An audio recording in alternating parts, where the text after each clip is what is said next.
Well, good afternoon, everyone, and clearly welcome to the education and knowledge economy part of the session. My name is Ritchie Mehta. I'm a fellow of the Cambridge Judge Business School. I'm extremely passionate about the education sector, particularly in India. I also run an education business here in the UK, but I'm from a family of educationalists back in India where we run schools as well. I'm actually really honored to be here with what's quite an esteemed panel with us today. And before handing over to them and asking them questions and getting their expert views, I thought it'd be just good to set the scene a little bit about the current environment of education in the Indian context. So as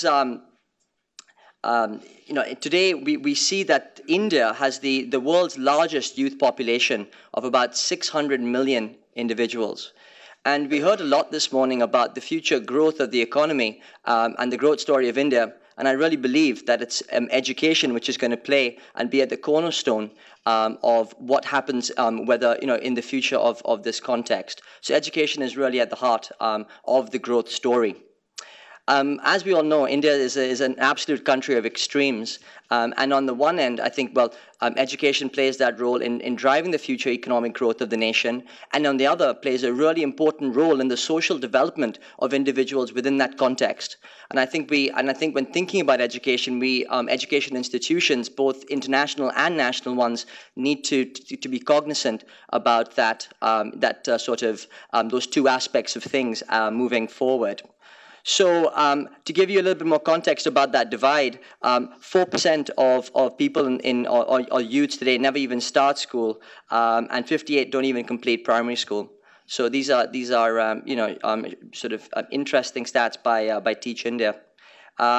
On the flip side, you think of the higher education part of things, there's a real skill gap and divide between what's currently happening, between what employers and industry are looking for, and potentially what some graduates are currently coming out with and the skills that they actually have. So that's something I would love to explore with the panelists this morning as well. So without further ado, the three core sections we'll look at this afternoon is looking at some of the key issues that are facing higher education in this context to begin with, and then starting to think about some of the role of technology in their ability to kind of transform the Indian education landscape and the extent to which technology can be used to facilitate some of that growth in this space. And then finally, perhaps something that may be quite of interest to some of the audience today is all around foreign partnerships and the extent and their role to which they play within fueling the education industry in India moving forward. So what I'd like to do is pretty much open up with kind of exploring that skill divide between what some of the higher education institutions are currently delivering in terms of the type of courses and training, and potentially what the skills or the skill gap that exists between that of what industry requirements are. So perhaps I could pass over to Howard to make comment on that. Great, thank you. Morning, everybody. So this is a huge subject, and to answer the immediate needs question, I think you have to look at the broader challenges that Prime Minister Modi is walking into, and then try to link that to the vision that he's set. So there is a legacy of there are quality issues. There's a massive challenge in terms of expansion. Modi talked about excellence delivered through expansion and equity.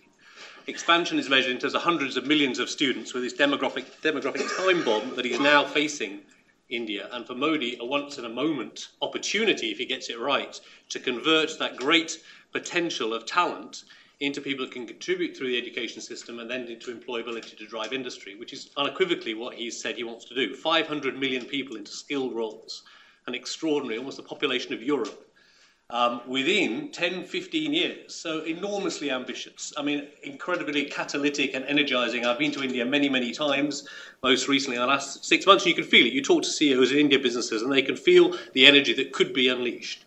But against that, there's 150 years of rote learning, a legacy of Victorian England, to our shame, still propagated through schools and universities to some degree.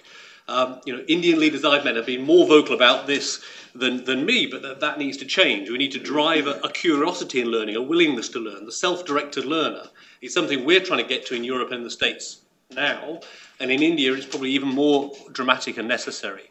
The level of quality across institutions, there's an enrolment level of 14% in Indian universities, 25% in China, 36% in Brazil. Way below where Modi wants it to be, well below where it needs to be to sustain that level of contribution to society. The number of researchers and PhDs, postgrads, is woefully low, 2 million out of a population of 1.2 billion. It doesn't inject that creativity, the innovation that drives high growth societies won't happen unless the new ideas are coming into India. So Indian institutions need to attract talent in at that level to contribute and be the next generation of professors and teachers. The curriculums need to be updated. The pedagogy needs to be, I think new pedagogy need to be adopted. There's a great opportunity here to leapfrog. In many ways, what we've seen happening in Africa now, leapfrog systems that didn't really work and go to the latest and best. And I will talk about technology later, but this is purely just getting great content, contextualised to the Indian environment, but also not being closed in India, but opening students up to the outside world so they can be proficient in America or in Europe, to go to university there, or to work for multinationals where they're going to be travelling all over the world. You know, we keep hearing the greatest talent in Silicon Valley are Indian entrepreneurs funded by West Coast VCs, creating the next generation of unicorns and dot-coms. That's not a coincidence. The talent is coming from India time and time again. So I think for India, India wants to harness that talent and persuade those people back, invest in people, fundamentally invest in its teachers. And that's where I would start. Invest in the teachers. You can't disintermediate teachers. Teachers need to be facilitators and coaches, and they need investment in themselves to have those skills and confidence to use technology and the new curriculum to then impart that across the people in India. Yes, yes. Phil, do you have a view? Well, it's very hard to add to such an eloquent starting point, but I think I'd agree with everything said. The point I would make is that India is the second largest higher education system in the world. It overtook the US not too long ago. It's only behind China in terms of numbers, 30 million students. That's a huge, huge challenge and a huge burden. But I think one of the problems is you've got this massive system fueled by economic growth, but you've got no world-class universities. So I think there's been a correct and right focus on building capacity, coping with huge expansion. We talked about participation rates heading towards 20%. They've gone up from 12% a decade ago. There was a period, I think I was talking to Pawan Agarwal, who was a former advisor to the former government. He said there was a time for 5 years that there was about 5 or 6 new institutions opening a day for over a period of years. It's the most universities in the system. But I think what's happened is obviously coping with huge expansion has put massive pressure on the unit of resource. You've seen the rise of entrepreneurial private institutions that I think perhaps have been quite unregulated. No one has any sense of the quality. It's bums on seats. It's more exploitative. And in the meantime, there's been no focus on protecting excellence and preserving excellence. Now, the IITs have got a fantastic record of producing skilled graduates. But actually, the rest of the sector hasn't. There's no innate research culture in the universities. There's been a separation between business R&D and higher education research, which I think is negative. It harms the universities. It holds the universities back. There's been no sense of actually differentiating funding. So you protect your assets. You protect your world-class assets, who will be the ones who retain the talent. They'll be the ones who draw in international talent to India rather than actually seeing all the Indian talent leave and go elsewhere. Teacher salaries, academic salaries, shortages of qualified teachers. So there's some incredible achievements under remarkable circumstances in terms of the numbers involved in expansion. I think it was 13 million less than a decade ago, 30 million today. Yes. But I think it's been messy, it's been piecemeal, it hasn't had a great vision, and I think with the previous administration's 12 plan had a lot of material around quality assurance and regulation, but I think there's not been a strong centrally controlled sense of what the system should look like and how it should function. Whereas if you look at China, they've coped with similar levels of expansion, but they've protected a core group of world-class universities. Peking, Tsinghua universities, they're top 50 in the world. You've got people like Fudan coming up, Shanghai Jiaotong coming up, these world rankings doing very, very well, embracing research cultures, spending a fortune on bringing Chinese people back from America, come back to China, come and work in our universities. We can build the right infrastructure. We can offer you the facilities, the lab facilities. and you just haven't seen that equivalent sort of vision from the Indian government. And I think the Modi regime has probably been even more focused on. They've been less. So I edit the World University Rankings, and I was invited out a lot in 13 and 14 to do lots of seminars and work with the universities around benchmarking performance against global standards, using world rankings, getting involved in data sharing with. And that's dried up quite dramatically. There's been, we'll do a national ranking. We don't care about the world rankings. Our priorities are national, our priorities are internal. And that's true, there are huge pressing internal national priorities, but I think you can't do that in isolation. In terms of higher education, in terms of excellent teaching and learning, you need to have a global outlook. You need to be working globally, crossing borders, bringing your talent back, bringing foreign talent into India and creating a really much richer, more thriving culture. Yes. No, it's certainly the range of issues are absolutely vast in this space. Perhaps I reflect on the last session that we had when we talked a lot about, even in the retail sector, around globalization, and particularly that the needs of individual, or the needs of institutions, of what is of what they need from education is vastly different all across the country, and it will be very different across sector as well. Perhaps we can comment on some of the different things that both the public and the private sector need to play, or hand they need to play in that role in being able to try and get what is sort of a different way of looking at that education space. So we've talked quite a lot with skills counsellors in India, and they themselves look at 50, 100, 120 million skills gaps in their industry. I mean, the numbers are still mind-boggling, even when you drop into telco, you go to automotive. And there seems to be, there's a disconnect between the skills and the supply of skills, in some cases coming out of the university system, going into the world of work. In some cases, an oversupply now, I'm hearing, of IT and some engineering, and there's an undersupply in many other areas. There are clearly language issues. India is like a continent to us of hundreds of different languages. But English is becoming, right or wrong, a default language for international business. And so to have a certain minimum level of language capability, written, spoken, is becoming a prerequisite for companies to be competitive. So that seems to be a sustained gap. Yes. Cultural communications, which is difficult for everybody, layered around that, how to converse with somebody from a different culture, is also something for international businesses. And then you talk about the specific skills, whether that's numeracy, whether it's engineering, whether it's finance, and then English for those skills. There are many of these gaps that really need to be filled, and they need to be filled in a low-cost, high-quality way. Yes. So again, that's probably several days' worth of conversation in there. But it's high scale and it's quality again, and it's how to achieve that level of scale at pace without dropping quality. Because it's quite easy to do one or the other, to have a great elite that's super qualified. The IITs, the IIMs have that already. They are that elite, that exists. Equally, it's really quite easy to throw lots of low-cost resources onto the internet and say, go and teach yourself. It's not very great, but you can do it. That doesn't work for India either. It's about achieving both simultaneously, quality and scale. I think that's a really valid point. I just wonder, does anyone on the floor actually have any comments or experience of this potential skill gap that exists within this context? Yes. I have been teaching education in India as well as in this country for 25 years. And now I know that what were the flaws in Indian education system, they still persist. They are still there. Indian education system is very top heavy, and where the basic education should have been given, because we keep on talking about 35 people under 35 or 65% of India, but the type of education they are getting is so minimal, and that you can never feed higher education because of that type of product at the lower level.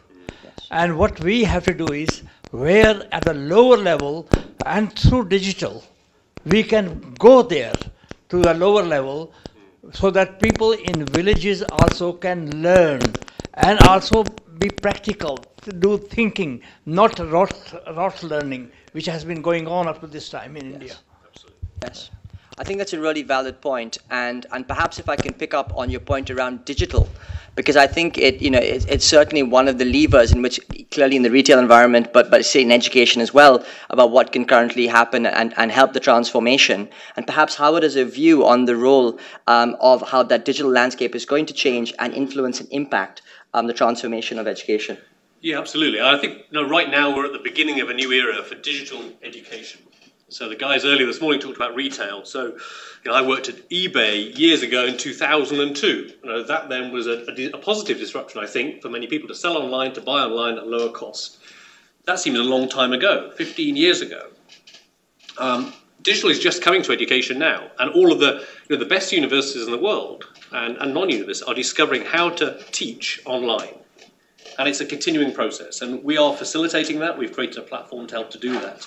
And you see great examples of doing it really, really badly, and you see good examples of people doing it well. And there's a lot of skills in there. So it's not just, it is about a platform.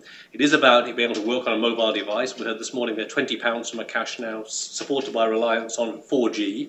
So those technology barriers are going away. Yes. Across India, not just in the mega cities, but even hopefully soon in the villages. What Modi's talking about, digital India, if some of that comes to bear with digital hubs in villages, I mean, how amazing you could then actually access at speed really good content that you could get as the highest content in a village in India as you would in Boston. Yes. Or London or Paris. Yes. Amazing. I mean, transformational. But it has to start now with teaching people how to teach on those platforms. It's a different mindset. Working with digitally is a different mindset. So you can't just replicate, and I agree totally. We talk to people in the UK, you can't just stand in front of 50 people here and teach a lecture and replicate that. It's got to be more engaging, it's got to be more fun, people can switch off at a moment's notice, so it's got to be really compelling. Yes. So storytelling is really important, prompting people to ask questions of themselves and go out and research and use their curiosity and bring that back into the classroom. Those are quite fundamental behavioural changes. Yes. That we believe you should tap into to stimulate people, keep them interested, make their enjoyment of the class, and then they will come back for more. I'd like to explore the notion around data and analytics within that process, and actually learning how learners learn as a key way of being able to try and explore how to make it more compelling. But just before I do that, I wondered, Phil, do you have any experience of best practice of institutions that are doing very well in the online learning space that perhaps India can glean from? Well, I think the great potential of organisations like FutureLearn and various MOOCs, Coursera and the ones coming out of Harvard and MIT, it's not about, I don't think it's about this kind of revolutionary, everyone's learning online, they're going to get accredited degrees and full certificates online, but actually some of the innovative practices are coming out of India, born of necessity. It's how you credentialize MOOCs, how you can actually independently use MOOCs to learn at a low cost. And there's a few little things you hear anecdotally about where young people setting up systems of actually using MOOC outcomes to credentialize their first routes into the workplace, for example. So you can bypass formal university education altogether.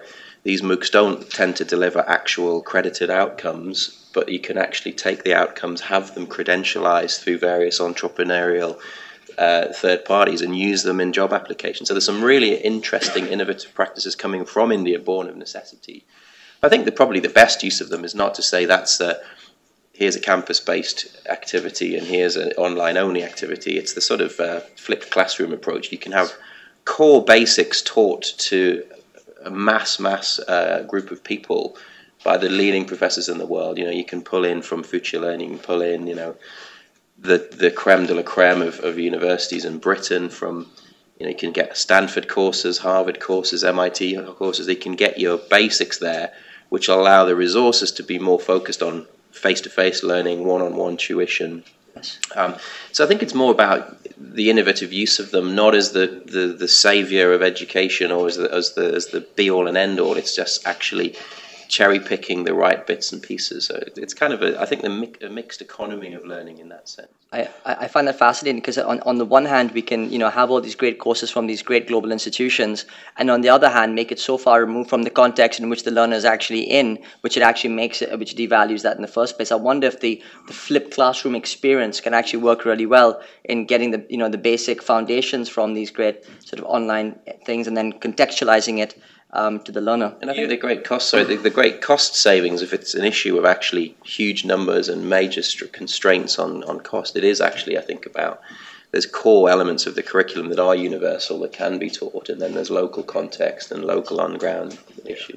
And I think that's really important. And to start with where the learner is, it's very easy to think of where the best learners are and say it's a self-directed class. Go off and teach yourself, like the guys do at Harvard or the guys in Western Europe. Some people aren't ready for self-directed learning. Some people in Europe, some people in general. So I've heard quite a lot in India strange perceptions and actually some negative perceptions about digital in general. And it made me wonder whether you need to go through a more of a blended learning approach first of all, which is then with a teacher using really high quality digital courses, but being able to facilitate and have a conversation and have a relationship with people, and to get them used to really high quality courses as opposed to a lot of what's quite free, low quality resources on the internet. Yes. So there's a perceptual change that has to take place in India, and that could be facilitated through organisations, but certainly through local Indian trusted brands, trusted organisations embracing the digital technologies, and then bringing in cohorts of learners. But to your first point, focusing in on the educational outcomes, not just how many people turned up, but what did they learn? The credentialing is really key, so that people independently can see a motivation in a CPD context. Yes, I want to get a qualification in digital marketing. Can I put that on my LinkedIn profile so I can demonstrate to a recruiter I have, through my own motivation, my own skills, achieved this level? Then employees can embrace that, they can see that, and then as these credentials have some shape and structure, they can start to link into the skills gaps that the sector councils are talking about. But for the individual, we need to not lose track, and particularly as people are talking about the early learners, we know there are some basic gaps in numeracy, some basic gaps in literacy. Now, teachers can be taught how to teach more effectively through some best practices, and then engage directly with people from age 5, from 6, with good investment in their own training to be able to impart that on. Yes. And then at a later stage, hopefully if younger people are learning on digital devices early, they will then embrace it naturally. But I don't think it's a real struggle to force it into somebody's hands at age 34 when they've never come near a computer. That's it. So we've got to address it at multiple levels.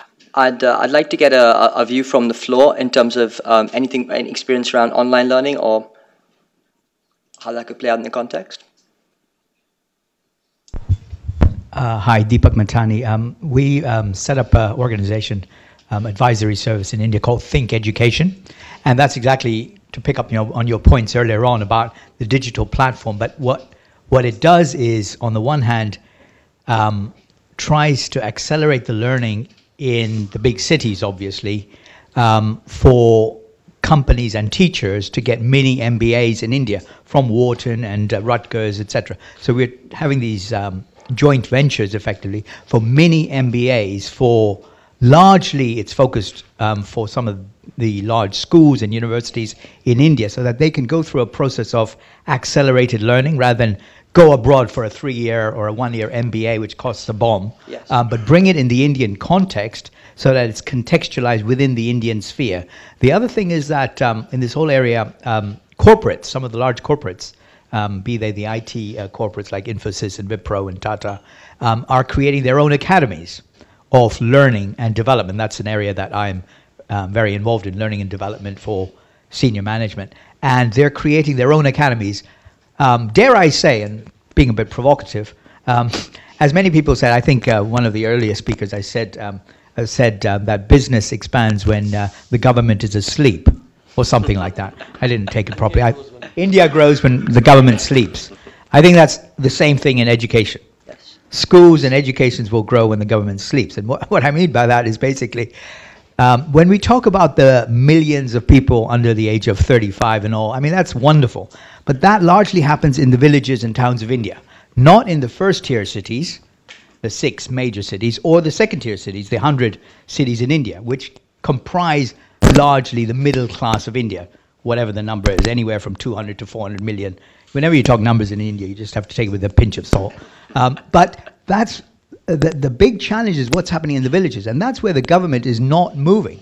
Because if you see where India is today, and the government accepts this, India would not be today since 1991 if it wasn't for private enterprise and the Wipros and the Tatas and the Infosys. The rest of India, pretty much, yes, it's growing, but not at that rate of 8 or 10%. Most of the growth is in those areas. So there are 2 levels in this education sphere. One is for the cities and the highly skilled professional where we are upskilling them, and that's great. But the large numbers that we're talking in, because we have this demographic dividend, it's a demographic, time bomb if we don't find them the right training and the right jobs. And the jobs in India are not there for the vast majority of people. And that's what the government needs to focus on. Can I direct a question in your direction? Just I thought but in the sense of, because I find it really interesting how private sector organizations are setting up a range of various academies, because potentially they obviously see there's some sort of gap in the extent to which they see the training of in education institutions themselves. Is that the case in the context? Is that the rationale behind these organizations setting up these academies, because they don't feel it's the education system before that is delivering? Yeah, absolutely. I mean, the IIMs and the IITs have been doing a great job, so Yes. let's not discount them. Yes. And some of the universities in India, but it is not sufficient for the population growth of these young, very high achieving, very enthusiastic young people who, dare I say, if we don't treat it well, we'll have a situation like we have in Europe, where the majority of people between the 18s and the 25s, the NEETs in India, not so neat, the not, whatever it's called, non-education and enterprise. We could have a social problem in India. Yes. Because these young people, through media, through social, I mean, we've seen some of the Arab Spring, for example, where it was driven by the youth who were unsatisfied and disillusioned. That could happen in India. I don't want to end on a negative note, but there is a positive opportunity. Fair point. Thank you. I'm Dayat Husu. I'm Professor of International Communication at University of Westminster here in London. So I am in the public sector, in a corporate crowd, so I'm going to say something which public sector people often say. The much maligned government actually in India has done a lot for education, especially higher education, than comparative countries around the world. I had the privilege to study from school to PhD entirely in India, in public sector, and I am a professor for 11 years in one of the top departments in this country. So there must be something in that education which built me to get to this level. Yes. So that's point one. Even today, if you look at the top institutions in India, they're almost all, without exception, state-run institutions, whether IITs or JNUs. I had the privilege to do my PhD at JNU, which I still consider one of the great universities in the world. It may not be great in the rankings, because the rankings are, I am in a department where we are in the top, we're in the top, and we are not. LSE is top in our field, and that's that's a different debate. But intellectually, it still remains one of the most exciting universities, I would say, anywhere in the world. Yeah. So what has happened in recent years in India is that actually education has been privatized to the extent that even higher education is affected by that. Schooling is already privatized, so middle class kids don't go to state schools. And universities have now increasingly being, privatized, and there are lots of shops have opened up in my field, in communication and media, which is a massive field in India, as we know. It has one of the most complex and fast-growing media systems in the world, probably the most complex in the world. And I also am co-director of India Media Center at our university, so there are always people asking me, where should we go in India to talk about media, study of media, or communication, or internet? And there aren't many places where they do this. So there is, and lots of shops have come up at the same time. They're not doing any money, as was mentioned, bumps on the seats kind of argument. And one last thing I want to say is about the new technology and digital learning. Yesterday, the government of India launched Digital India project. And the top corporate houses in India have pledged something in the range of $71 billion towards this project. E-learning is part of this project. And also, to kind of remind ourselves, India was the first country in the world to use satellite television for education way back in 1970s. It had an open university model of the British one, which was one of the biggest in the world. So there is a lot there which can be used to actually bring education in a public way to the vast majority which has been excluded. Thank you. Thank you very much for your comments. Some really great points. In the interest of time, what I would just like to do, perhaps if you hold on your comment for a minute, is just turn the discussion to collaborations with foreign universities and the role that the foreign partnerships have within that Indian context. Clearly, something that's perhaps is close to some of the hearts of people in this room. So perhaps turn to you, Phil. What do you see around sort of the landscape of foreign collaborations with Indian institutions? I mean, my personal sense again is that I think the problem is actually bureaucracy and too little autonomy for the institutions. Pretty much all universities that I speak to who are aspiring to world-class status, being completely international is fundamental to their being. International student bodies, so you're building global citizens with intercultural understanding and a real sense of creative learning with different cultures and backgrounds being thrown together, kind of have the hybrid vigor side of it. But also in terms of research excellence, you have to collaborate with anyone who happens to be anywhere in the world who's doing what you're doing, who's building on your knowledge. You can share information. So fundamentally, internationalization is crucial to a certain tier of universities. Not everyone. A lot of them have got a basic teaching and learning job to do to make people into skilled work. But I think it feels to me from anecdotal experience talking to British universities, talking to universities, that is extremely hard. There's lots and lots of universities, perhaps exploitatively, would love to set up a branch campus in India, want to get out there and say, okay, there's these millions of kids who need an education, who have a hunger for quality education. They'd love to set up, you see branch campuses all across the world, in the Middle East and Southeast Asia.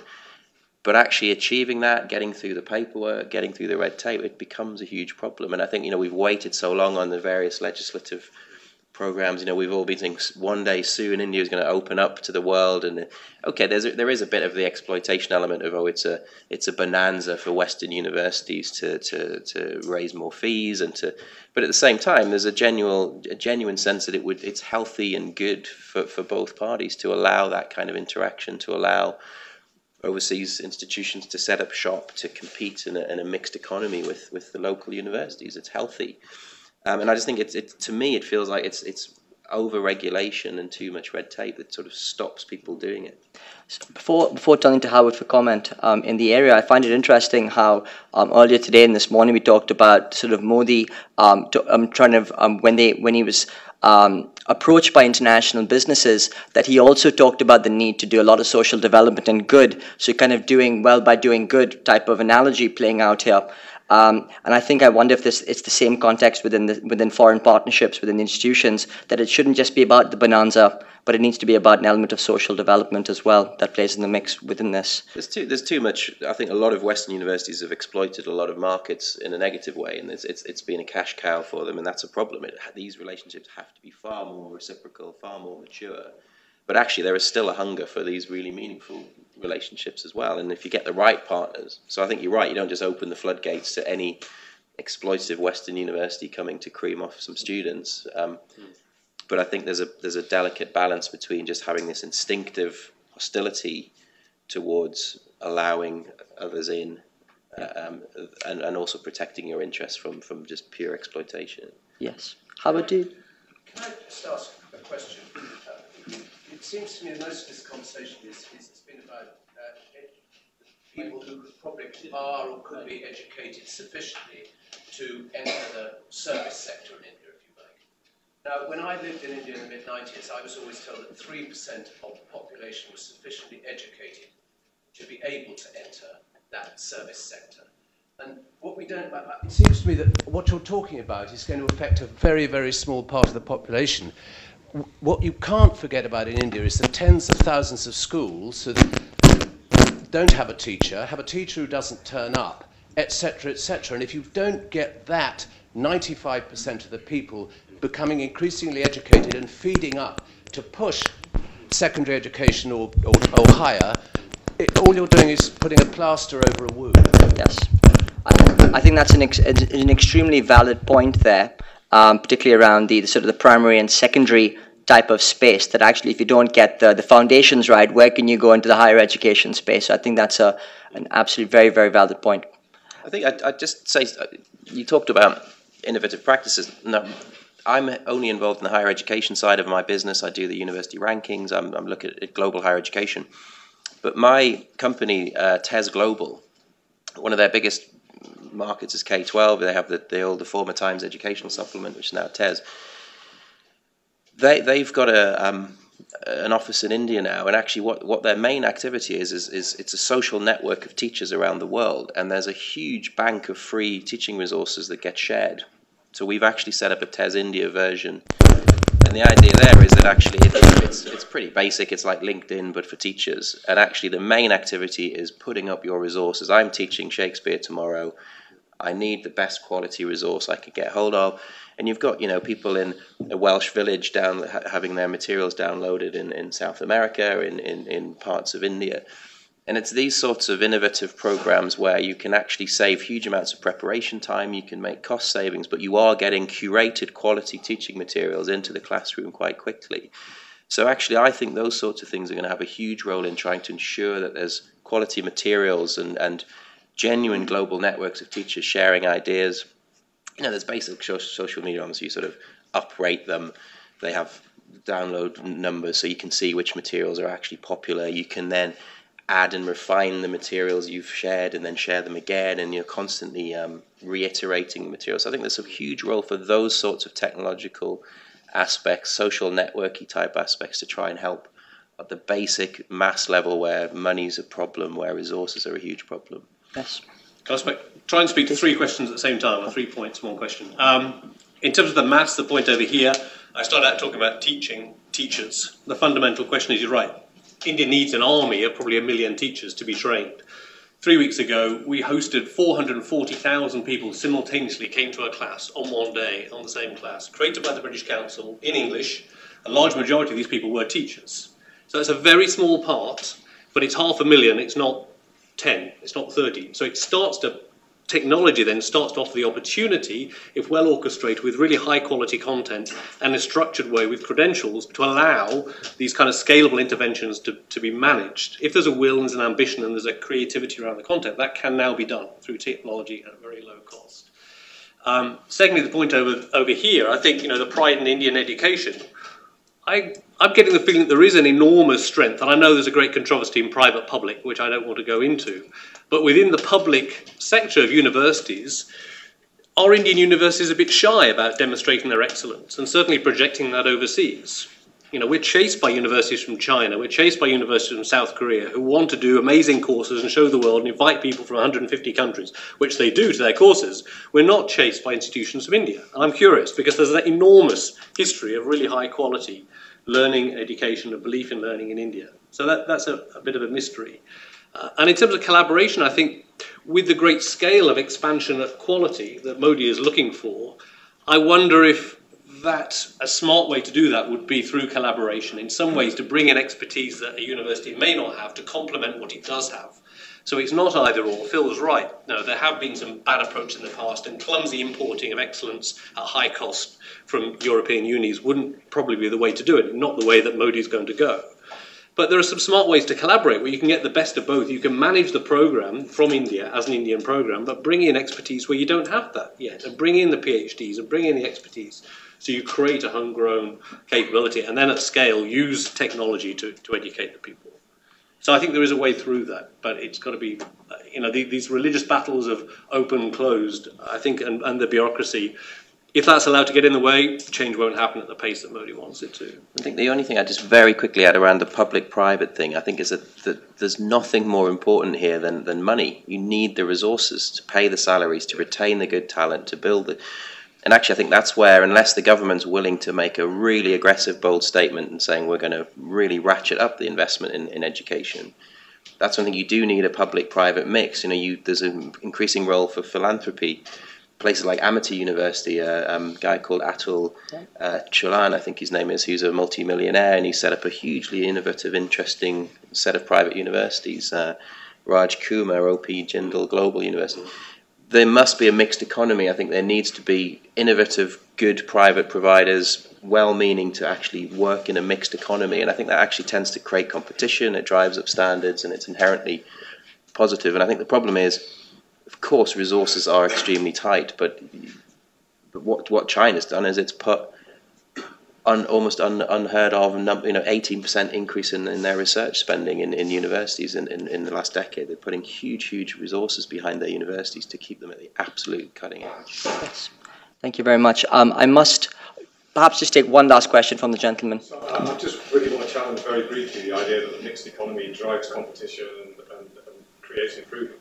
I think that can happen, but I don't think it necessarily does. I think we need to distinguish particularly who the customer is. So I was very interested in the idea that the corporate entities are in some sense the customers of education rather than just individuals being the customers. I feel much more comfortable about the private provision being fixed within a sort of state system, but seeing that the provision of skills is for corporates, whereas the provision of education is for individuals. I think we have to be very clear that you don't have to have purely publicly funded or purely privately funded, purely public supplied. So that mixed economy can work, but at its worst, you get government failure, and then people say government's failed, so let's turn to private. No, if government failed, let's make government work.